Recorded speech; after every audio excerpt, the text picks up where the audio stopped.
and Tasty Cakes podcast. I'm Bert Lepore. He's Sammy of Monte Carlo. We're hanging here with Angry Mike D, and we talk about music, movies, and so much more.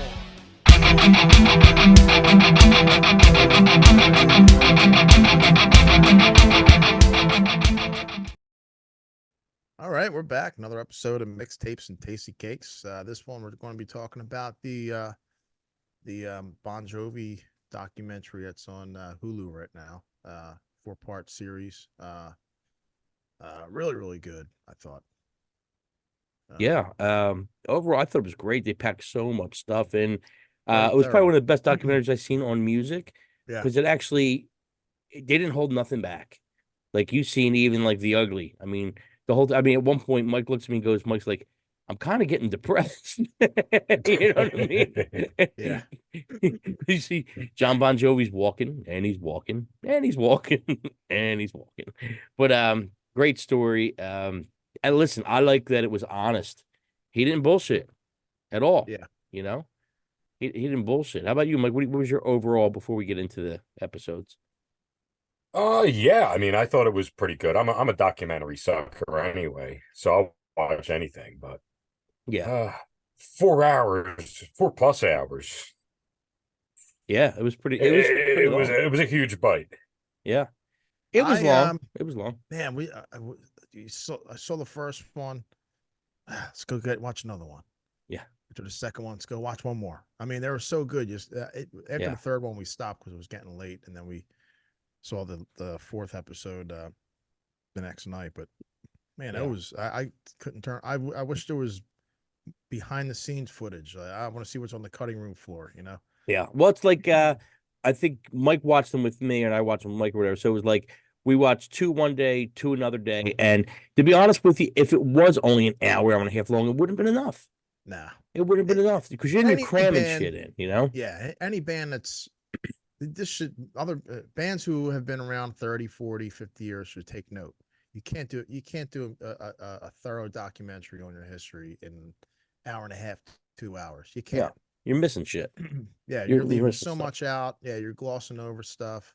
Like the Kiss documentary that they put out last year or 2 years ago. It was 2 parts. Was it maybe? I guess that was about 4 hours, but commercially you cut it down. It's probably like a little over 3, I guess. Yeah, that was it. It was good, but dude, if you're going to do a thorough documentary on your band, you got to get all the guys involved. Got to get them all involved. You know what? If they don't want to, because they don't want to be paid, maybe they're asking for too much money. Fucking pay them. Yeah, get them all. If you want a real, honest to goodness, fucking documentary, get everybody involved. If not, then it's a one-sided thing, you know? Yeah. Oh, exactly. Exactly. Same thing. Yeah. The Kiss one was decent, but this one, like you said, is like a good blueprint.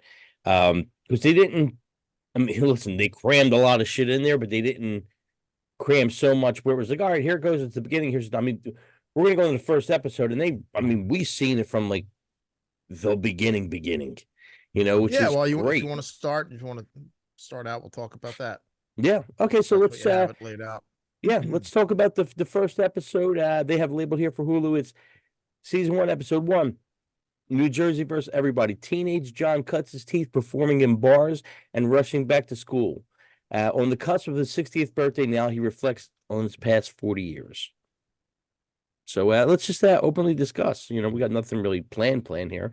So yeah, Dame. So I mean, they show the I guess him trying to figure out how to play, and you know, he's had the neighbor that he learned a bunch of guitar stuff from, and the neighbor pushed him to learn. You know, either learn or don't do it. You know, and then it shows the clubs like I guess like the Stone Pony, the Fast Lane. You know. You know, he really didn't want to do covers, but some of those clubs he did it, and he had his friggin' huge ass bands. I liked originally he said he had like Zeppelin and Kiss posters on his wall, and the typical Aerosmith, typical stuff a teenager would be into. And then once he heard Bruce was Southside Johnny and Bruce Springsteen, he kind of got into that type of rock, Jersey rock or whatever, with the big bands, with the horns and everything, Mhm. and and that and, seemed to be and it was Southside tangible. Johnny. Yeah, right. Yeah. It was in his area. It was like almost rooting for the hometown guys. Yeah, because you're I guess at that time there was no MTV, so you read in the magazine, you go in the record stores, there's rock stars are larger than life. They're all from who's from California, who's from England. It's like, hey man, these guys are wow, Bruce Springsteen, Southside Johnny, they're from next town over, from here. If they could do it, Yeah. maybe there's hope. Maybe I could do it. So that was his thinking, and yeah, that's really seemed to get the engines cooking. Yeah. Mike, hop in anytime. We're not really having a format here. We're taking No, go turns. ahead. So yeah, just I'm hop not. in. We're gonna I'm just not a huge Bon Jovi fan. Not that I hate him or anything, but I'm just not. right. I can name 10 songs maybe. I'm have to put you to that test. Name 10 songs. Yeah, so just hop in. We're not really going to go take turns. We're just going to bullshit. Um, yeah, so I kind of like the fact that they showed you, because I mean, listen, anybody that played or tried to play or even wanted to do the band thing, that's the way it starts out, man. It starts out that, you don't know what you're doing. You put something together, and it's not the greatest thing in the world, but you put something together and you emulate, all the bands that you want to sound like, because you don't find You're finding yourself. yeah, you don't find your sound for years after. I mean, it takes years before you go, oh, that's me. You know what I mean? It takes years. And sometimes you still don't know. You're still learning. So I like the fact that, he was like, okay, I know I want to play. This is what I want to do.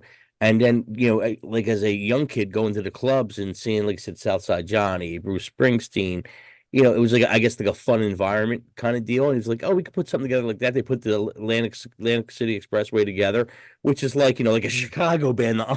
You have the old, I mean, there's a lot going on, right? But you're doing covers and and you see, like I said, we see this all the time. You put together a cover band and you do well, then you go, you know what? Covers are cool, but I want to do my own thing, which is, the way some of us want him going. And that's what he did. So he pretty much fired himself from his own band, pretty much to start from zero. But I didn't know he knew David Bryan as long as he did. Yeah, they were friends when they were kids. Yeah. And he was the guy that was the technical guy, took the lessons, knew how to play, had the equipment, so them two have been together from the beginning, really. Yeah. From the beginning. And then, I guess John does his solo, his original thing he wants to do, don't have a band, writes Runaway. David Bryan, I'm pretty sure, helped him out with that. Well, he works for his cousin at his cousin's studio. His uncle's studio was his uncle's studio, right? Yeah. Yeah, the power station. Cousin. Was his cousin? Yeah. The power station. And I didn't know, even like, I don't know if you guys remember, he was telling, that he did see Mick Jagger in there, and he's seen Steven Tyler and all that stuff, which I didn't know that he was actually in some of those sessions just as a fly on the wall kind of deal. I didn't know that. That was a huge studio. Yeah. Back then. Yep. And then I guess he gets the cassette of the first song. Everybody turns it down like they always turn everything down. I mean, like I said, if you're in a band, get used to having thick skin because they turn everything down. Very rarely does anybody go, yep, that's it. They, most of these guys wait until something gets big and they pop on the gravy train and then have 20 bands that sound like that. That's what they do. That's why, at a point like this, you do it yourself. You throw shit up against the wall and listen, music's subjective, right? We have three of us here and we could disagree on every band. It's to what you like. It's to what, even our opinion here, it don't mean shit. It's just to what we like personally. Everybody has their own opinion. It's subjective. There's no right or wrong, Mm-hmm. And the same thing with record labels, who could I make money with? Well, you do the cookie cutting thing and you make money as quick as you could. And then on the other hand, when somebody hits like a Nirvana or, something like that, that's out of the box, you're like, wow. And then you'll see all the bands that follow because that's what happens. And it's not uncommon. It happens, Right. Mike D, would you like to interject anything? It was like it was kind of depressing from the get-go, like just kind of like watching him go through all the stuff that he's going to kind of get his voice to where he thinks it should be. So it was Well, kind that's of like like the underlining Well, story to it all. that's really the main story of the whole thing, right? right. That's like you said, that's the underlying thing. So That's his it's current issue, and yep, he's kind of looking back on the past 40 years leading up yep, to that. yep. So it is kind of like it's weird seeing him older now. I mean, we're all older now, but it is It's crazy. kind of weird. Like Look, I'm like, what's the first thing you think when you watch I'm this? like, I'm like, dude, you got to dye your hair. I'm sorry. Like, I understand. Like, hey, man, like I want to age gracefully or whatever. Look, you're a rock star, or if you're a movie star, you're in the entertainment industry, whatever. You have the right to dye your hair. Just please, like, you need it as a rock star. I'm sorry. Yeah. I mean, I give him credit for not giving a fuck. I think I give him credit for All that. right. Yeah. Like, but he seems, and I never even met him, but he seems really blue collar grounded. Like he just seems. It seems like I'm sure like people get egos when you become that famous at one point. You get a little pompous. I mean, that just happens naturally. You know what I mean? But it seems like he still kind of grounded himself where he didn't forget where he came from. Like he wasn't one of those guys who just moved out to LA and all of a sudden, not that I know of, Mhm. as far as I know, he still lives in Jersey or somewhere Yeah. around there, right? Mhm. So, and he was another guy, always kept his family out of the press. Like I know he's got a couple kids. I know the one's a model now. It's about all I know, Yeah, he's got like 5 kids. Yeah, and you don't really 5. know much about it. He kept it pretty private, but I always respected BonJovi. He was definitely a huge influence for me. Like, and I guess you could say, when did that Slipper come out? 84? 6. 86. Okay, 86. So I did have the first cassette when Runaway came out. I did have the first one because I was just buying everything at that time. And when this hit, I was like, wow. Like, the second record I liked, but the second record I kind of got on a whim. Like, oh, yeah, it's the next Bon Jovi record. But when this broke, it broke, and I was a huge, huge Bon Jovi fan. I remember being in Philly Music. They were doing a show down here, and Philly Music, I guess, was helping something with equipment. And I used to hang in Philly Music with Tom and all those guys back in the day. Like, I used to hang out there almost every day for like a couple of hours. We used to just bullshit. We were kids. And they would do stuff, and because they would send the equipment, like you do, Dame, kind of, they'd send the equipment to the place who's renting out stuff, who's buying guitars, who needs picks, like that kind of bullshit stuff. But so I was a big Bon Jovi fan for a pretty long time, and I still like and respect them. I just you grow into different sounds, and that's just the way it is. But as far as this episode goes, like Mike said, it kind of goes through the whole thing of him saying, fuck, I don't sound like I used to sound. All right, I'm getting older, but man, I don't like this. So what can I do to at least remedy to be able to pull it off? Yeah, and you see him trying everything. Lasers down his throat, massage, getting his throat massaged, all kinds of shit. It's Yeah, and you got to think, it ain't like one of us playing a gig once a month or playing a gig once a week, or right. this guy's singing every night, an hour and a half, 2 hours. People don't understand that.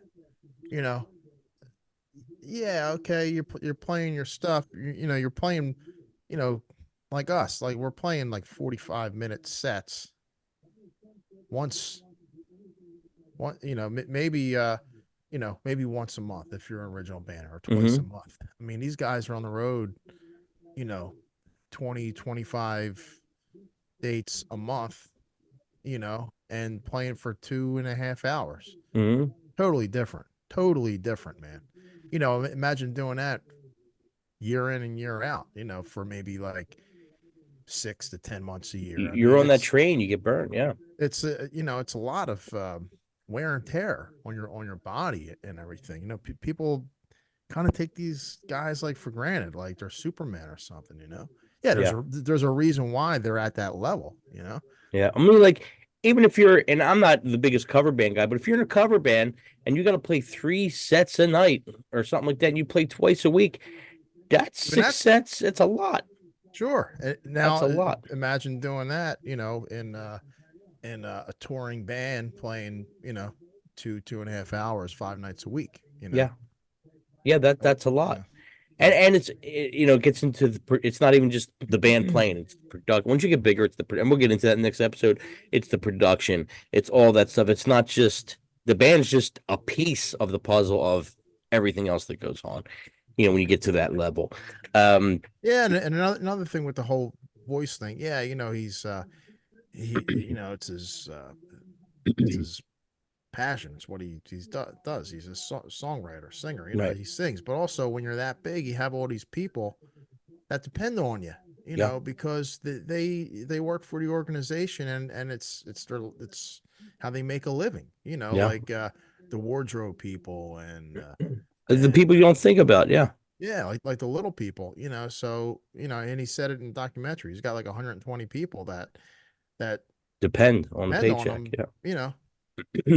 Well, I remember all we're watching it, and Mike turns to me. Mike goes, "Well, I mean, like, does he really need to do it anymore? Like, why is he killing himself to do it?" I'm like, "Because he don't want to go out like that." Was my opinion. I'm like, you want to go out on top, or that's it. And because you do see guys that don't let it go, still collect the paycheck, and it's for him, it's definitely not about a paycheck. So it's like, and they go out there, and I don't want to say they embarrass themselves, but you can't to a point where you can't do. There's a reason why Robert Plant don't do Led Zeppelin stuff. He can't. Yeah, he doesn't want to embarrass himself. Yeah, it's smart. It's smart. So it's not that it's like sport guys are the same way. They want it, and it's also a competitive thing. It's for themselves. And look, man, it's because they love to do it. That's what you do. They love to do it. It's what they've done since they were teenagers. They love to write music and create, and get the reaction from the crowd and all that stuff. It's all part of the thing that brings you joy. Well, he was saying, what were you saying, Mike, about maybe I wonder if you thought about going into producing or engineering or something like that. Yeah, which is a lot of the guys do. I don't think that's might not be his thing. Yeah, you could see maybe like Tico doing that, or one of the other guys, but somebody like that, he's Mick Jagger isn't going to produce bands. You know what I mean? It's like right. It's like right. Maybe writing songs or something, but yeah. Yep. So wrapping up the first episode here, it was good. It showed him cutting his teeth pretty much, and then they get Doc McGee. I believe it's still the first episode where they get Doc McGee. Is it the first one? I might be into the second one. I think it starts with Doc McGee. I think it's the end of this one, and it goes in the second one. And Doc McGee pretty much tells him at the one point, they get a gig for opening up for ZZ Top at Madison Square Garden, and Doc's going, "Don't do it, don't do it." And he's like, "Yeah, right. We were playing Madison Square Garden." And, they had some issues. It didn't go over that well in general. And that's what happens. Doc was like, they weren't ready. And then after that, Doc puts them on the road, and they're opening up for, as he would call, the black T-shirt guys, which means the Scorpions, the metal guys, the hard rock guys. And BonJovi's like, we're not really that hard rock of a band. And he's like, yeah, well, win this crowd over, and you could probably get them all over. And which was probably the test back in the day. If you could hang with the Kiss, the Scorpions, they were opening up for everybody, dude. Queensryche. I remember them opening up for Queensryche. Yeah, and because they left us at a documentary, but Queensryche opened up for BonJovi. That was my fault. Yeah, I was going to say, wait. Yeah, I remember John BonJovi saying in another interview, not this documentary, but that fan base that they opened up for, that Doc said that if you win that fan base, that hard rock audience is like the most dedicated fan base. They'll be with you forever. Yeah. And that's true. Look at all the fly by night pop music fans. Yep. They like this one week, and next week it's all. It's true. So it's true. Like very smart. When we used to talk about all like the different genres of music, and it'd be like, yeah, so and so is big this year. How long do you think they'll be big for? They're not going to be a Rolling Stones. They're not going to be a Kiss. They're not going to be a Led Zeppelin, the Doors. They have a hit. You're hot for 3 to 5 years. And there's a couple that still stayed hot, but most of them are fly by night. Like, a lot of people listen to dance music. There's some great dance songs out there, but you don't know who the artist is. You know the song, but you don't know the artist. When it comes to rock bands, you know the artist more than the song. Mm-hmm. A lot of these dance, who sang, Silent Morning. I don't know what the guy's name was. Hugo. Who knows? It's like, but you knew the song. You just didn't remember the guy, or the girl. Yeah. Because them songs, they were just made for dance tunes, in and out, in and out. And it was like, I can't wait for the new fucking whatever, Freddie Fast Feet, But his like new back ass song. then, though, I mean, it seems like artists had like, maybe a 10 to 15 year span, like for their Maybe. life. And it's like now it's like what, 3? Yeah. 4? Yeah. Well, it goes. I don't know. That goes with the the PR or the A&R stuff. And you used to have, if they signed a band like, say, us from the get-go, say we were 20 years old and they signed us, they would sign it to like a 3-4 record deal or something like that. But you had time. You didn't have to make it big your first record. And by the Kiss didn't make it to their live record, really. So that was 4 in, if you look at it that way. Now you have one. Now you have one. It's get up and go. Go. You want to make it fit? Okay. Yeah. We'll put you up with that P Diddy over here, and you'll be big after that. Yeah. Oh, that's what happens. There's no artist development. That's what I was kind of thinking of. What's A&R stands for, right? Mm-hmm. So it's that. There's no artist development. Now they want you to pretty much come in already established. They don't even look at guys right now, unless you could sell 10,000 units on your own. They don't even look at you. Now I'm thinking, if I could sell 10,000 units on me, then what the fuck do I care? Do I really need you? Unless you could really hit me out of that rocket, But that's why a lot of indie bands do what they do. It's like, but you have to sell at least. Was that the thing? About 10,000 records on your own before somebody even looks at you. I mean, that's a lot. It's a lot these days. I mean, that's probably the equivalent of like, 250,000, or something. Yeah, it's crazy. It's hard. It's hard. So yeah. How do you even judge like record sales today? Like, because you have all the streaming stuff. It all counts. Streaming. I think nobody really. Nah, there's a certain amount of streams that equals like a record sale now. I forget. Yeah. It might be like 50 streams equals like a record store, some shit like that. They got formats out for it. Yeah. They got formats out for it. So as we wrap up the first thing, pretty much, BonJovi gets his deal with Polygram. They get Doc McGee as a manager, and they start going on tour and pretty much, crafting their skills. Second episode, we're dealing with they make it like BonJovi's an overnight success, pretty much. And they show them going through recording, I guess, 7,800 degrees Fahrenheit, which they kind of got pushed into quick, right? So they kind of, that's one of my favorite BonJovi records. I love that record. Yeah, I listened to that. I listened to like the first 4 the other day, and 7,800 degrees Fahrenheit. There's parts of it that I like, but that's definitely my least favorite. Really? Wow. The first one is actually surprisingly really good. It's really good. Yeah. But I mean, it's got 7,800's got some really good songs, like Hardest Part Is the Night. Great song. Only Lonely is fucking incredible. Yeah, maybe, and In and Out of Love is okay. Tokyo Road's on there. Yeah, and that's really about it for me. I think everything else. I like The Hardest Part Is the Night's one of my favorite songs. Yeah. I mean, that's such a good song. But I guess you heard Doc McGee talk about it before. He's like, it kind of sounds like a depressing record, but it kind of is. It kind of is. Yeah. There's nothing. Aside from like In and Out of Love, there's really nothing like upbeat and happy. Everything is kind of like, it's like a pretty dark record, right? Yep. It's Silent Night's on that one too, I believe, right? Yeah. I, for some reason, a lot of people seem to like that, man. I like that song. You don't like that song? It's awful, that song. I think it's really bad. And you figured, okay, so they're also playing Japan now. They're doing well in Japan. And I don't know if you remember. Do you remember the video from Japan? There was a VHS. I had release. that. Yeah, I had it. It was good. So I had Was it Tokyo Road? Was it Live from Tokyo Road or something like that? Well, whatever. Yeah, whatever they showed all that footage, I had that. I've had it somewhere. I had that too. I remember liking that a lot, man. Mm-hmm. So they talk about them doing that record, and that maybe they rushed in too quick, with the writing. It didn't pop as big as they were hoping. It still did decent, but it didn't pop like they were supposed to. And then they take their time a little bit. They hook up with Bruce Fairbairn, right? I believe it's Bruce Fairbairn, who crazy enough, Bob Rock was the engineer Yeah. before Bob Rock really blew up, right?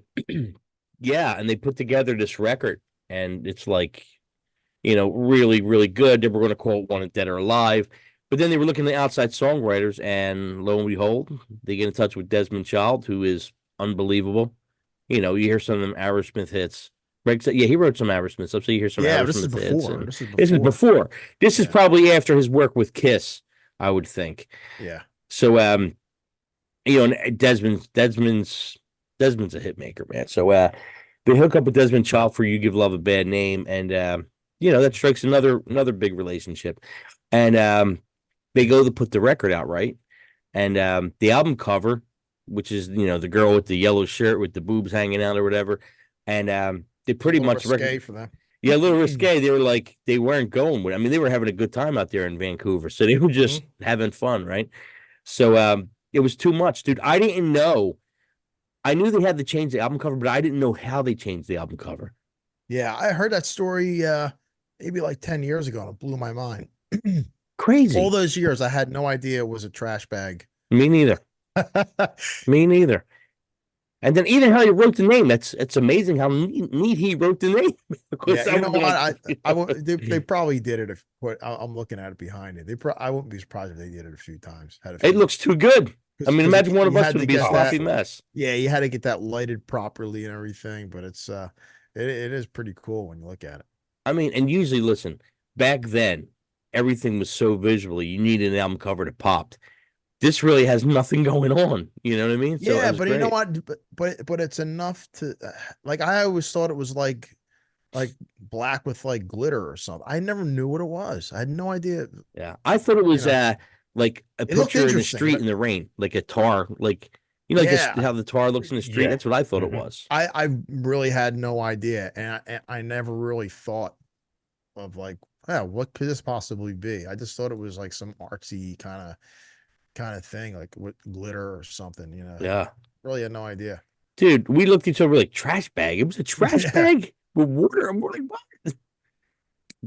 Yeah, and to see how they came up with that was brilliant for as quick as like, I mean, imagine me coming up to you. Yeah.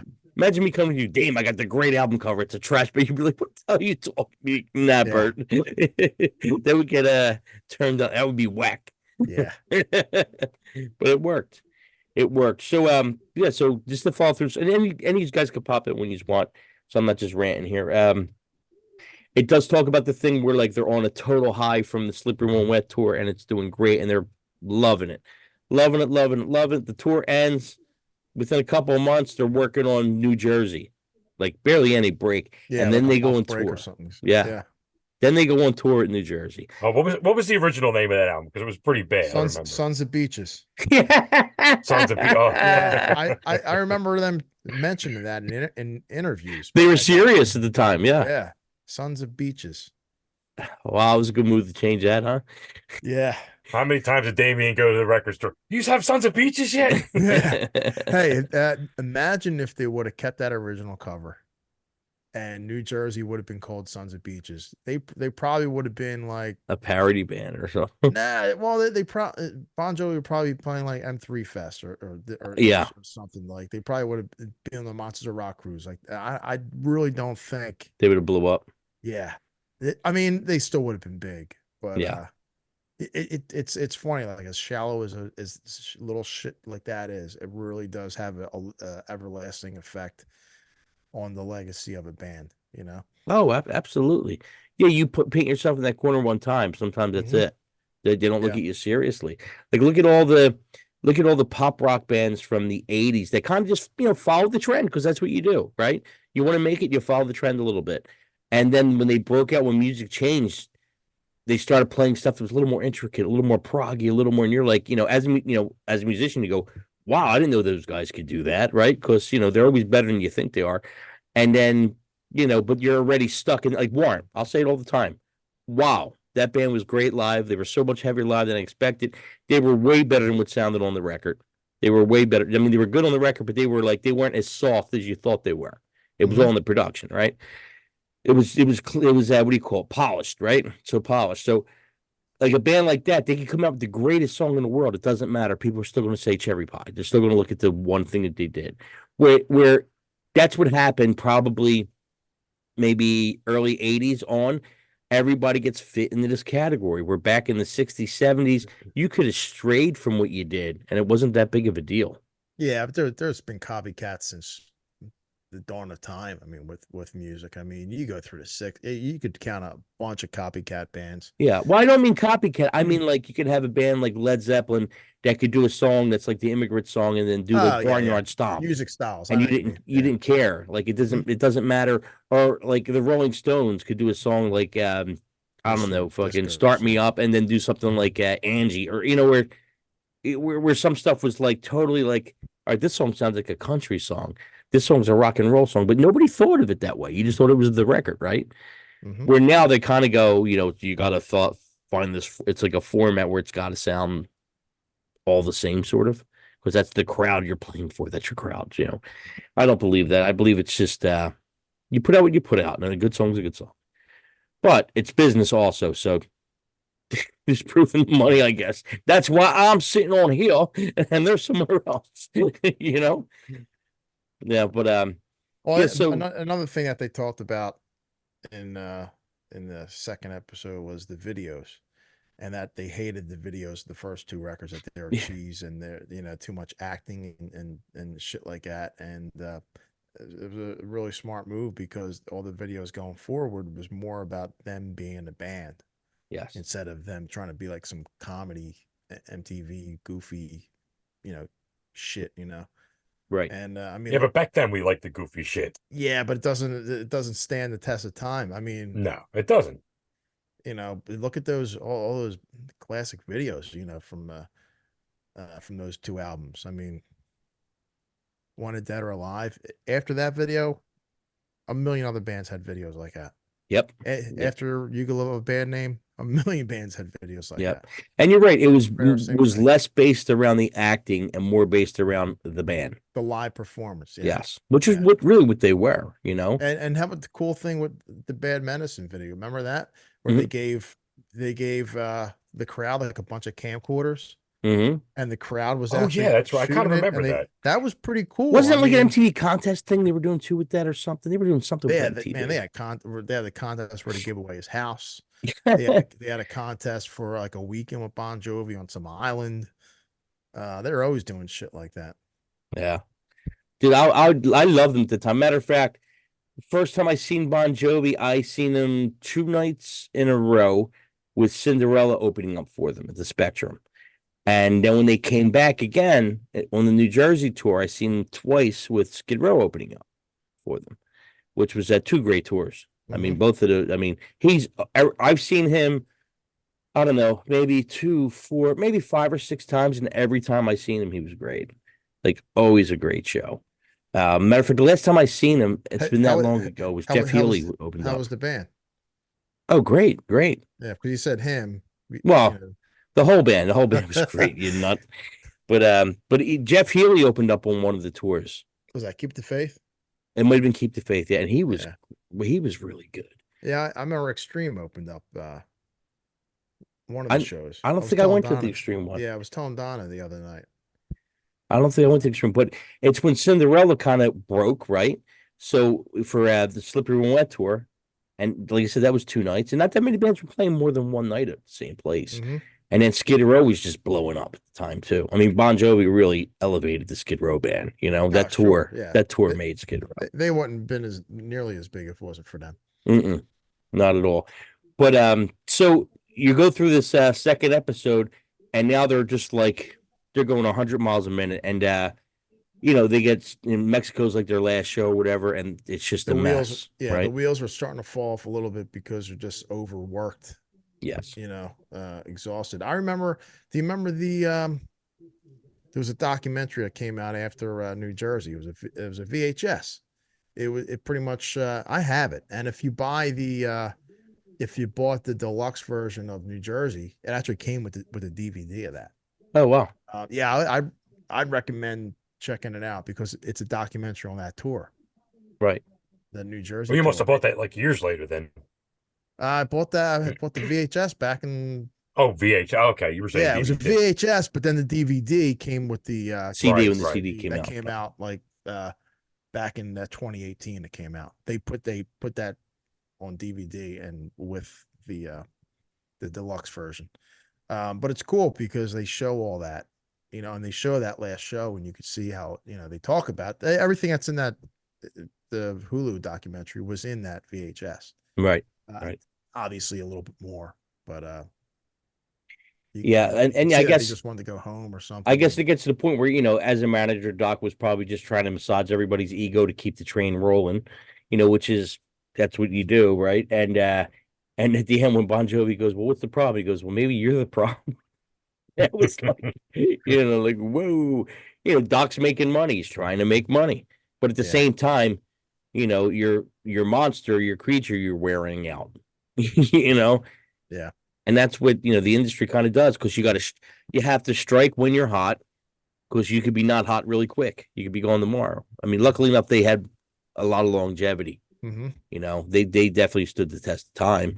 I mean, really, for Bon Jovi, there's probably 3 to 4 phases of the band. You had the beginning of the band, you had when the band blew up, you had when that little change in the 90s. And then, then it came down to where they were surviving. You don't realize how many fucking hits they had after the big hits. Oh yeah, man, they had There's a lot. Even like post 2000, like Crush On. I mean, There's a lot of hits, man. You don't realize it. There's a lot of hits. But you know what? You never heard him on the radio. Oh yeah, they were on the you did. radio? Yeah, you don't Really? listen to the radio. That's the Yeah. They're always on the radio. Yeah, Rates of My still Life was huge. Every day was Yeah. huge. Well, I remember that song. That's probably like the last song I remember him on the radio. Have a Nice Day. Have a Nice Day was pretty big. That Yeah. I don't country remember that song. Yeah, the and country this song, home You Can't that Go Home. I mean, Why that Can't was We Go all- Home was all Yeah. over. It was all Yeah, over even that everywhere. one song. I remember when the Phillies were in the World Series. They were playing the Yankees. They kept on playing that one song. That one. What was that from that record that came out around that time, 2009? The Circle, I think. It was on. There was a song. Oh yeah, Born to Follow. Yeah, that was every Yeah. time they go commercial, they always play that song. Yeah. So yeah, they had a lot of hits. Just you got to remember, when you were probably younger in the early '80s, which were probably like preteen into our teens around then, right? So radio was a big thing, right? So you would hear shit on the radio all the time. Now when do we hear radio? Unless we throw it on the car once in a while, if it's at some 5 minutes, yeah. supermarket or if you're in work and you have to have a certain channel on, because otherwise you kind of listen to what you put Right. on, right? Yeah. So that's probably why you don't know that they're that relevant now. Because really, I mean, when do I put the radio on? Once in a while, I'll put MMR on in the car just to see what's going on. But for the most part, I'll go to Spotify or something, and whatever they play, I'll hit random, and Yeah. that's how you find new shit. Which I know that's that's kind of like your rabbit hole. You'll find a one Mhm. band, and then you'll be like, oh, this sounds like this, okay, and then you go Mhm. down that rabbit hole, and you find something eventually that you like. That's kind of similar, But we all do that now. That's how you find new music, Yeah. But so the band's pretty much blowing up, bigger than ever. And as anything, when the band's at its biggest point is usually when the wheels are falling off and people don't know. Happened with Kiss, Van Halen. Van Halen 1984, man, they were bigger than ever. That band was breaking up as that was going on, probably, Yeah, well, they definitely needed a well-deserved break. Oh yeah. Then they did Blaze of Glory. John Bon Jovi did Blaze of Glory. Yeah, which was huge. Yeah, Richie Sambora did his Huge. record, which I listened to. It's not a 3 bad days record. ago. It's pretty good. It's Yeah, it's good. like it definitely sounds like that time. I period, do like not that. remember that at all. Stranger in This Town. Yeah. Well, Don't remember that. What was one the bit. single? Bow to the Youth? Was that the yeah, single? that was a good song. Yeah, Yeah. Rosie. Mm-hmm. And the song "Stranger in This Town," which I don't know if you guys remember, used to be on the early Snapple commercials all the time. No, I don't remember that. You don't remember that? Mm-mm. No, Oh man, you got to look on YouTube and that's look for the crazy. Richie Sambora Snapple commercial. I didn't Man, know that. that thing used to be on all the time, especially during like Howard Stern on Saturday nights. I On his never, Channel yeah, 9 show. I remember don't seeing that remember. commercial all the time with Richie Sambora. Yeah, I don't remember that at all. Yeah, But yeah. and it's one of those things too, is that technically Richie's got an incredible voice, but it was the mixture of both of them. That which they talk You know, about a lot, lot. quite a bit, like how their two voices together Works. just it's like the perfect, like even though I guess like the Tesla thing was, I don't know if it was before or right after the Tesla thing, because Tesla, of course, made the acoustic stuff huge. The live acoustic stuff really Yeah, blew talk up with about Tesla. that, yeah. But I don't know if the Bon Jovi thing was slightly before that or after that. Oh, that was before. All right, so it was before. So Yeah, that it was a big deal when That just was them two 89. showed That was up. 89. The Tesla thing was a little bit after that. Okay, so I would say Bon Jovi really sparked that then, Yeah, the because acoustic stuff. they both Unplugged, get on stage and they play the acoustic MTV, thing. MTV Unplugged. They got the idea from that. Unbelievable, dude. Like Yeah. it was just the first time. I don't know how old you were, but I remember watching it and I was like, wow. It was because it was a different version, which you still don't know there's different versions at that time of Yeah, your age. it was pretty cool. It was definitely really, really, really cool. So yeah, so the band's pretty much at its height. They're being pushed, pushed, pushed, pushed. They're going 100 miles a minute or whatever. And the wheels are falling off, lo and behold, inside the organization. Episode 3, Brothers in Arms. Bon Jovi has a new motherfucker. I can't say this word right. Respect. Hello. Episode 3. Hello. Episode 3, Brothers in Arms. With renewed perspective, Bon Jovi introduces himself to a new generation and the turn of the millennium with a fresh sound and the same iconic reputation, if I can say that right, until the band's apart by Richens. He came out with Ritchie Sudden Test. Yes, he came out with cornrows and a rap beat. Yeah, that was the change.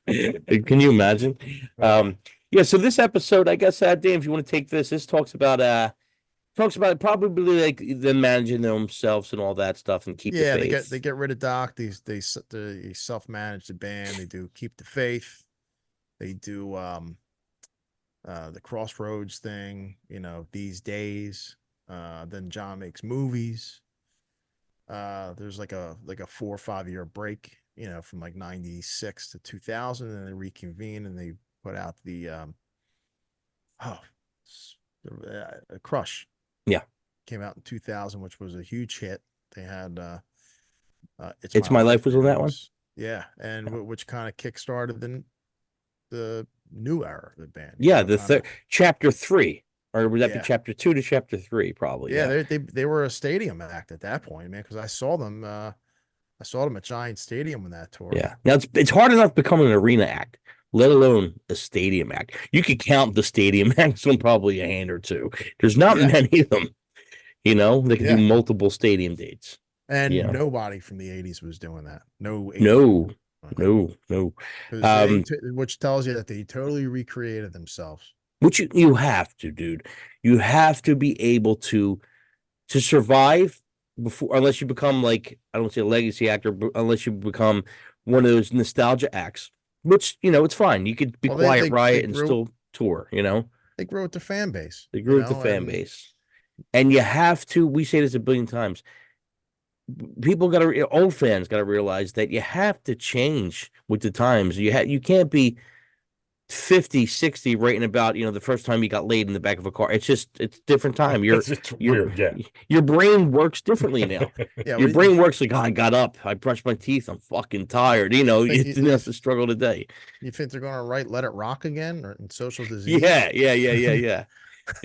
Well, that's what I mean. It's like, but people, that'll be for the younger generation to be writing songs like that. Yeah. And that's just, people don't get that, where you gotta, and then as a musician, you want to try different angles and different stuff, whether it fails or not. That's part of the game. The funny thing is that people who always would give them shit over the years. Oh man, they sold that, this and that. They sound like a totally different band. Like they really, really just trash them. And it's like, okay, well, you fucking want them to, did you want them to take the path of their peers who are playing in front of maybe 300 to 500 people if they're lucky, or maybe only playing in front of large crowds unless they're on a festival? I mean, they kind of did the smart thing, don't you think? I mean, sure. Yeah. So, yeah. I mean, it's just even looking back though, like I wasn't a fan of them, but they definitely stood out and stood the test of time. Yeah. Yeah, I mean, listen, a good song's a good song, no matter what the guy looks like or that, and all the girls like them. At the end of the day, a good song. I mean, now so many years later, you could tell the only bands really playing those type of venues now are the ones who had the songs. BonJovi, Guns N' Roses, Motley Crue, Def Leppard, and to a lesser degree, Poison. So Yeah. those five. I can't really think of any other, from that genre. So after Keep the Faith, they released not counting the greatest hits, they released These Days. Right. And I thought These Days was okay. A lot of people love that record. I love the Diamond Ring song. That was probably my favorite song off These Days. I love that song. But that was like it was a cover, right? That being like their biggest international record. Really? So I didn't know that. Yeah, or one of them. They said that album did okay here, but in the rest of the world, like it was enormous. Wow. After These Days, Crush came out, and that's with It's My Life, right? It was on that. And that was 2002. They come out with Bounce. Bounce was Every Day on Bounce. Every Day. Yeah. That's fucking phenomenal song. That's probably like really like their heaviest record. I mean, there's some really heavy songs in that. Do you have the song list in front of you? I could. Let's hop the old Spotify out here. I'm pulling it up here. Oh, you got it? Okay. Yeah, some of those songs. Well, the song Balance itself is pretty rocking song. Every Day. Bounce was pretty heavy. There was that one about 9/11 that's like Undivided. Man, that's probably like one of their heaviest fucking songs. Yeah. But it's a really good album, man. Misunderstood is a great. That's a good song. Like ballad. This is probably one of my favorite. I like his album better than Crush. I tended to. I think Bounce is a better record for me. Yeah. So after that, 3 years after, Have a Nice Day, which I think is a great record, actually. Yeah. And that's another one. Probably those two are easily my favorite. Last Man Standing, Have a Nice Day. Yeah. Last Cigarette I Like. Complicated is a great song. That's a great one. Yeah. Great song. That's a real. I don't know how well it did off the top of my head. Yeah, it was a big album. It was good. And that's when they started working with Shanks as a producer, or was it before that? The first album. Well, they had the hit Who Says He Can't Go Home, the country. And they were working with Obie O'Brien off and on, right, throughout this whole career, pretty much. He's always been he's always been like their engineer. Right. And he does a lot of the behind the scenes stuff. When they were interviewing him, I was in that room. That's where we were. I was telling Mike that. I was telling Mike that. Yeah, that you were actually in the house, right? That's pretty cool. Yeah. Well, that's his. Wow. He's got like a separate studio, he's got a studio separate from the house. Right. I guess it was like a car garage or something that he kind of turned into a studio. Pretty nice, but that's where, right in that little area, that's where we're all sitting down. So was that pretty weird for you when you were there? Was it like what's that word called? When you're not sure where you're at? Surreal. Yeah, that's it. Yeah, at first, but he's pretty. He's like a real like down to earth guy, and he's really easy to get comfortable around. Oh, that's good. Yeah. He's always he just talks like one of us. He's always dropping F-bombs and right. Where's he originally from? Is he from Philly or Jersey? He's from the Philly guy. Yeah, I think Upper Darby. Oh, okay. Yeah, he told us the whole story. Hugh McDonald too, I think, is from Philly. Really? Yeah, and he knew Hugh from back in the 70s, and I think he's the one that probably hooked him up. I think because he told us a story. And it's funny because they talk about it in the documentary. Hugh came up with that "Living on a Prayer" bass line, because before that it was just like dun, dun, dun, yeah. They talk about with the bass line fucking really it made the song. Sets a thing. Yeah. So when we were at Obie's house, Obie played us something that Hugh played on back in the 70s, and it's basically that "Living on a Prayer" bass line. I think it was like a Patti LaBelle song, or I have to look it up and see if I can find it. I'm sure because Hugh's been around for a long time. Yeah. So a studio guy. He was really a studio guy. Yeah, it was something that he played on in like the late 70s or something. But now, did you record all the early BonJovi stuff? Or did he come in after a certain time? Did Alec John Such record anything off the top of your head? Yeah, and this is from him. Obi. He told me that he was on the 7800 Fahrenheit record. That's the only one that he played on. Really? And then Mhm. you played on everything else. Yeah, Wow. that nuts. Yeah, yeah. I mean, like look, well, like the Fred Coury thing. Fred Coury didn't play on the first two Cinderella records, right? Right? Yeah, The third one, I'm not sure if he played on, but the he first two did. he didn't play on. He did He play on the did. third. Yeah, he did play on. And Fred's a good drummer, but Yeah, some guys are different studio guys than they are. yeah. It's just Doesn't mean you're good or bad, you know. it's just a Um, different thing. You but know if what I you mean? listen to New Jersey, you could tell. I mean, those bass lines are really Oh, they're good. solid, You know? dude. They're solid. So Shanks comes in pretty much. Ritchie's having a bunch of issues. Shanks evidently a good musician, singer songwriter, could play, could sing. Ritchie misses a couple things, and I It's guess an Ace Shanks Frehley plays his thing. part. He was at Yeah. a card game or something. Yeah. He missed a session or something. So Shanks does the part, which guess what? We all been there where in a low level, of course, compared to this, but we've all been there where so and so didn't show up. Well, hey, Joe, you play the part. There's been band fights over shit like this. Somebody recorded a guitar part and like, it wasn't it. I'm redoing it. Yeah, he said That he shit pissed. happens. It was like this little acoustic lick Yeah. or something, and he wasn't there, so Shanks played on. He was like, probably like really offended because he pretty much played 100% of the guitar stuff, Yeah. on all the records. You get some guy coming in, well, he's the producer, and he just put, I don't know. I could see him being I understand it. pissed off, and probably all the family shit going on at the same time, coupled in with his, Yeah. Well, you start alcohol feeling issue. you could be replaced, whether it's that probably wasn't the intention, but the intention is that we got to finish this. Let's get up and go.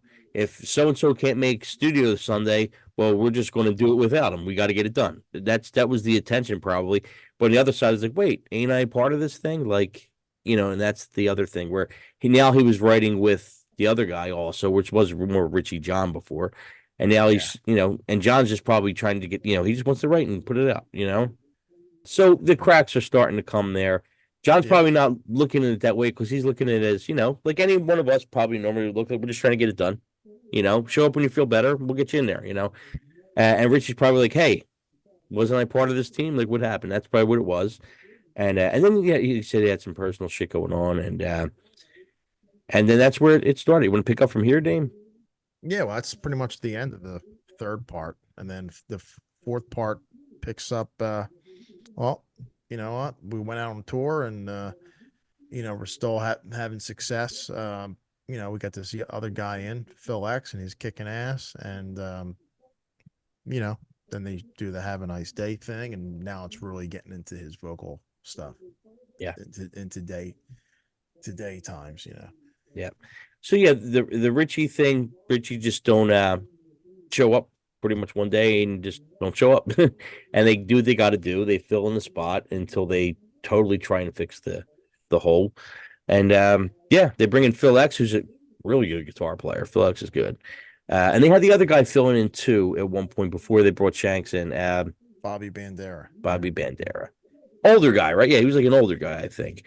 No, or he looked older, maybe. Their age. I mean, he's like a Jersey Shore guy. He plays down like the bars down there. I always used to see his name, but they added like that second guitar player. They added him, maybe like 15 years ago. And the percussion guy they added a couple years ago. Yeah, which and I was telling actually Mike the other day, like, because a band starts out like this, and then when it gets so big, you do elaborate. Look at Guns N' Roses. I was telling him, look at Guns N' Roses. It was these guys; they're the band. But then now you you see the live player, show, then you get the backup singers, then you get the second keyboard player. Yeah, then let's bring in a sax guy. And you just make it bigger and bigger and bigger, and that's just what happens. Rolling Stones, and they all do it. That kind of turns me off a little bit when I see bands start doing that shit. When you bring in, now there's a third guitar player, now there's a second keyboard player. Now it's confusing. It's like, man, it does get pretty confusing. But I guess at that point it gets, when you're that big, it gets the point of a show now. Now it's just not 5 guys against the world slinging it out. Now you're putting on an event, a show. So there's a difference. I guess there's a difference, So So Ritchie pretty much don't show up, and they have to fill in what they have to fill in, and then, like I said, it moves on to the last episode called Legendary, and it just talks about John going through a little bit of a dark period, um, trying to get his voice back together, which is the underline of the whole Yeah, thing man, here. you really kind of feel bad for the guy, Yeah, Um, I'll tell you what, I can't believe Tico's 10 years older than him. yeah, he's like in his early 70s. It's crazy. So he was a Um, lot older than when they started. I mean, yeah, Tico still looks him and good, Alec sounds were good. the old guys. Yeah, and they talk about Alec too, which really that kind of hit me a little bit. Yeah, Because he was, whether he played on the stuff or not, he was really like an important part of the band. Like absolutely. he was like the first guy that he picked because to join the band. He put the rest And together almost. he put the band together. Yeah, I mean, John had David Bryan, but he didn't have anybody else. And Alec, he wanted Alec because Alec was you know, the Jersey veteran, and he knew everybody and he was polished and he sang and he was like a leader of his band. And they said he was in a cover band in the early '80s making $3,000 a night, yeah. Oh and yeah, he it's a lot. quit It's a that. lot. It's a lot of money now. Fucking lot of money now. Nobody's Yeah, making that, no. and he brought Tico in and he brought Ritchie in, and I always thought he was, he looked different than the other guys. I thought he was cool on stage. Yeah, it was kind of sad, when they were talking about him. It was cool to see the Hall of Fame footage. Yes. They get all those guys. I remember watching that on TV. It was on HBO or something on TV. It was Hmm. pretty cool. All their speeches and everything. And yeah, so he touched on that. That was a big moment, a few years ago, and all the vocal stuff. Now, Alec John Such, how long did he die after the Hall of Fame thing? It wasn't that long, right? I think he died in 2020 or 2021 or something. What was the Yeah, Hall so of Fame? it was about 2018 ish. yeah, so it was a couple years after that. Yeah, I don't even Wow. remember hearing about that. I didn't Yeah, either. I didn't either. Yeah. yeah, he had a heart attack. He said he died in his sleep. Wow. It But was it was kind of cool that they actually made amends with him. You know what I mean? yeah, It didn't look like he had any animosity or anything towards anything. I thought it was pretty cool. yeah, And then yeah, so like you said, and I guess they got a new record coming out soon, you said, Dame, right? yeah. I think in June. Okay. So I guess this is after the vocal surgery and all that stuff. Because there was the vocal stuff happening around 2020-ish, maybe 2022. Have a Nice Day tour is when it really started. Really, that far back? Hmm. Wow. Yeah, yeah. He says it in the documentary. He said it's been going on for about 10 years. Yeah. He started noticing about 10 years ago. But to wrap up on my end of this, what I liked about the documentary is that, man, they didn't sugarcoat nothing. They didn't hold nothing back. Even the clips of him sounding rough, he put up there with people's comments. He didn't hide behind. He said that sucked. Like he didn't bullshit, which I thought was pretty cool. You Yeah, know, it shows that some of these people, celebrities, they like to you always, bullshit. Yeah, yeah, they like to bullshit and make them look like their little world is perfect and they're Superman and this and that. And it just shows that, these people are vulnerable, to it's interesting to see that side, of someone. It's kind of, it's a shame. You don't want to see that happen to anybody, but yeah, hopefully it's it seems like the surgery worked. I guess they're kind of saving that, probably like for a tour announcement or Part something five. later on. for episode 5. Yeah, Season episode 2. 5. Yeah, the sequel. Anybody else want to add anything to this? Yeah, I mean, I thought it was, like I said, it was great. I thought it was one of the best rock documentaries. It was perfect length, I thought. Part 4, I didn't enjoy as much as the other 3. Um, Probably because it wasn't that much music oriented. It was more of, present time and everything. But I thought it was great. I mean, it seems like hopefully he gets the voice is good and go back on tour and sound good. Yep, yep. Well, Nick's Tapes and Tasty Cakes. We recommend you see the BonJovi documentary. Thank you. Have a good night on Hulu. And yeah, we'll see you guys next time.